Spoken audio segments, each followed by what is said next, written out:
Honestly, people always try to find an excuse not to be a vegetarian.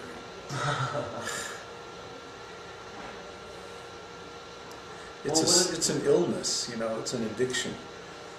Meat contains adrenaline and other fear poisons, and people get hooked on it. You know, they like the way they feel after they eat it, because it's just a drug. Yuck.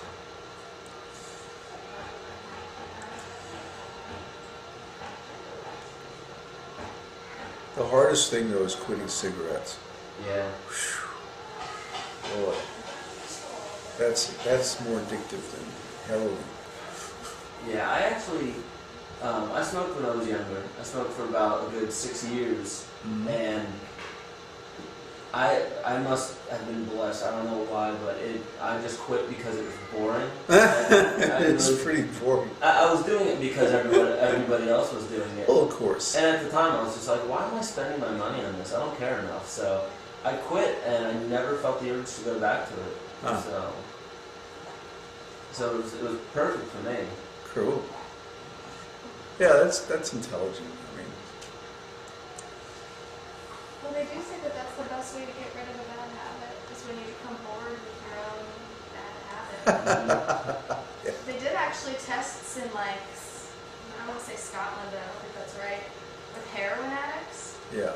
Like, every time the heroin addicts needed a fix, they'd give them heroin instead of giving them, like, you know, methadone or some other alternative. They would just give them the heroin they wanted.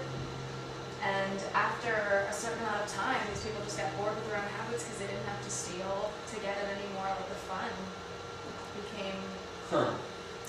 Well, that's true. A lot of the attraction is the tension of the separation from the object of your desire. You know?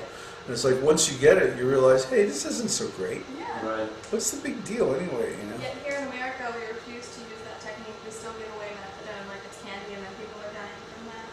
Yeah. Overdosing on methadone, and they can't get the heroin. Yeah, it's got a lot of side effects. It's nasty stuff. Because the people trying to cure them from their addiction, the people bringing the drugs into the country. Yeah, and they're giving them something else to be addicted to. I mean, methadone is just as addictive as heroin, and just as deadly. You know. That's the pharmaceutical. Methadone is a pharmaceutical version of heroin, basically. It doesn't get you high. It's just supposed to fix the... Which I think if you're not going through this well, then you're not going to. But they say that, you know, being bored with your own bad habits is the way to get off of it. You know, like you can quit smoking because your friend tells you to quit smoking. But you want to quit smoking for yourself? Oh, that's not good. Or when your life's in danger. Yeah. Oh, that too. Yeah. Well, I'll tell you what. I've had a couple friends that the one friend in particular, her heart stopped from using heroin, and she actually died for a couple seconds on the not on the operating table, but in the hospital, and was revived, and was supposed to stay overnight just to be, you know, observed, but she left that night and was back to using it that night. It's like, if that wasn't enough of a wake-up call, you know, if that wasn't a sign. Well, it takes someone to be sick from it for a consistent amount of time for them to feel the debilitation.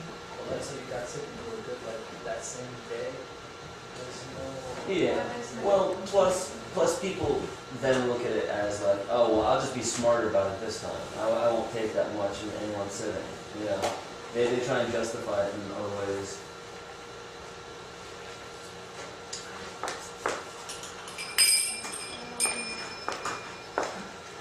Thank you. I find it funny though, because a lot of other You'll have a good time. where drinking is allowed and children are...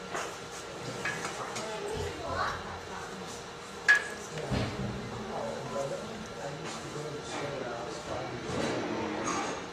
Cigarettes and alcohol for, you know, not for myself, but like for the, you know, I'll go down to the supermarket and get a pack of cigarettes. But the chances of the people abusing that the way that they're using them, that's not the way that it's not. Yeah,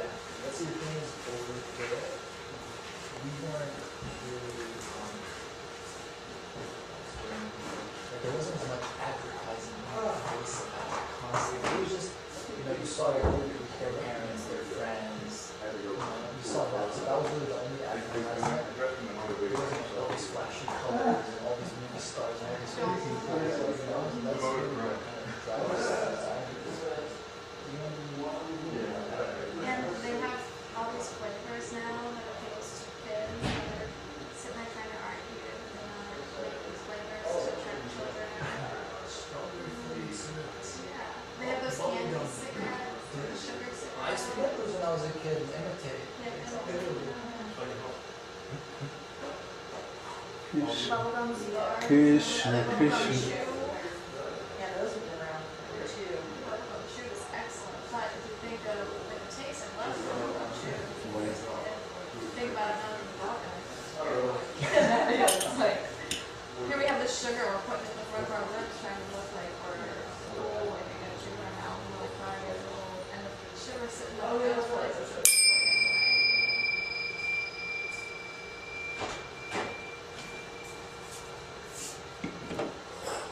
Has that been going all this time? Yeah. Really? Yeah, we still have 5 hours and 44 minutes left on it. Oh, it has a lot of disk space, huh? Yeah, 30 gig. Yeah. No, we just have to edit out the boring parts. Oh, yeah, well, you don't have to do any editing.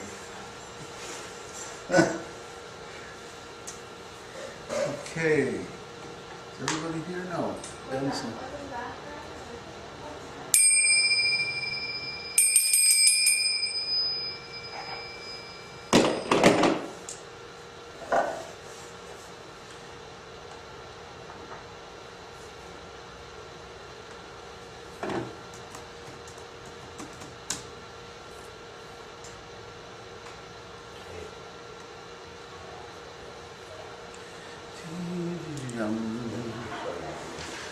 Krishna, Krishna.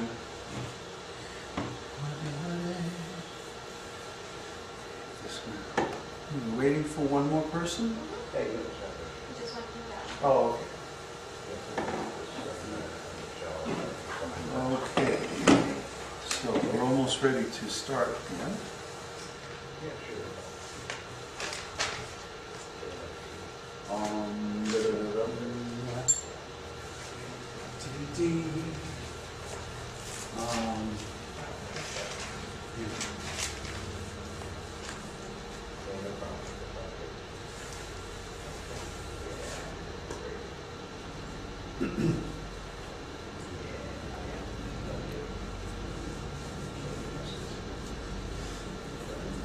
So it's such a nice day. I don't want to keep you too much longer, but as far as the readings go, I want to collect everybody's birth data, and then we'll get together by web conference and do the reading, at your convenience after I'm back in Mexico. Then I'll have lots of time, and I can just sit with you for a couple of hours and look at your chart, and I can answer your questions. So really what I'd like to cover in the next, hour or two, is the difference between Western astrology and Vedic astrology. The differences are very profound. The biggest difference between Western astrology and Vedic astrology, is of course in the understanding of what astrology means. For example, Western astrology more or less assumes that the planets cause things to happen here on Earth. And that's a very misleading concept. Obviously, the planets are way up there and moving around in their orbits and stuff. And what connection do they really have? What cause and effect relationship do they really have with what goes on in people's lives? So that's a misleading concept. We don't subscribe to that concept, that the planets cause anything to happen in our lives. What's really going on is that time causes things to happen in our lives. And time, as we discussed yesterday, is cyclical and it's fractal. The patterns repeat over and over again at different scales. So when we look at time on different time scales, it appears to be the same pattern. When we look at time in the planetary realm and then we look at time in the human realm, we see the same patterns reflected. And that's what astrology is really about.